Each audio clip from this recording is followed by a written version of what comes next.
We finished off the last video with 2 big thumbs up. We saw the power of transfer learning and the power of experiment tracking. So let's jump into here. Let's wrap up Milestone Project 1 PyTorch experiment tracking.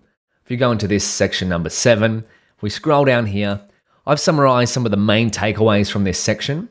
And the most beautiful thing is that we've now gone full circle. So right back in the PyTorch workflow fundamentals, what did we say the workflow was? Get data ready, we turn it into tensors. We've done that plenty of times. Pick or build a pre-trained model to suit your problem. Create a loss function and an optimizer. Build a training loop. We've put a lot of this code into going modular. So engine.py creates all of our training loop for us. We fit the model to the data and we make a prediction. We saw how to evaluate it both quantitatively and qualitatively. Qualitatively being making predictions on our images. We've now improved through experimentation. The whole point of this section was to set up programmatic experiment tracking, adhering to the machine learning practitioner's motto of experiment, experiment, experiment, and then save and reload your trained model. Well, we've just done that and made predictions on our own custom data. So we've gone full circle. Give yourself a pat on the back because that is no small feat.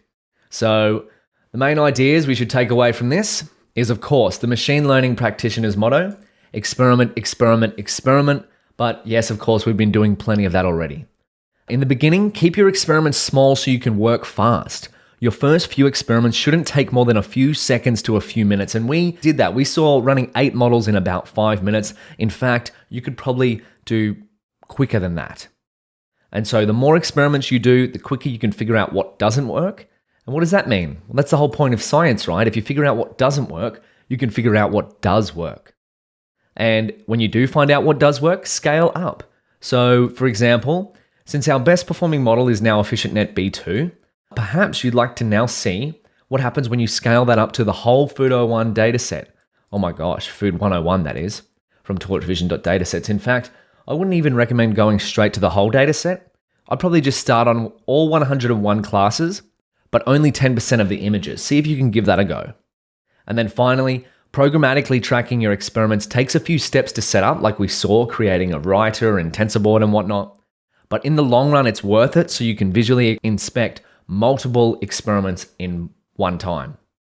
And of course, there are many different machine learning experiment trackers out there, and we've got that up here. How do you track a model? Different ways to track machine learning experiments. We've looked at TensorBoard because it's baked into PyTorch.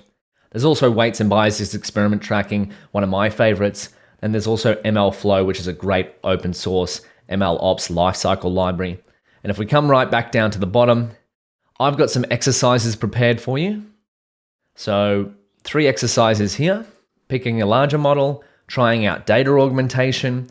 And then if we go down here, scaling up if you really wanted to. And then of course, there's some extra curriculum that I'll let you explore on your own. But congratulations, you've now finished the Milestone Project 1 PyTorch experiment tracking. Oh, and just a little tidbit, there is an exercise template notebook for number 7 and a solutions notebook for number 7. So here, these are both available on GitHub, but you've got the links to those. I'll let you go through both of them. So there we go, template and potential solutions. So we'll get out of that. Well, we're running out of sections here. Well, I'll keep the next one a secret. I'll see you there.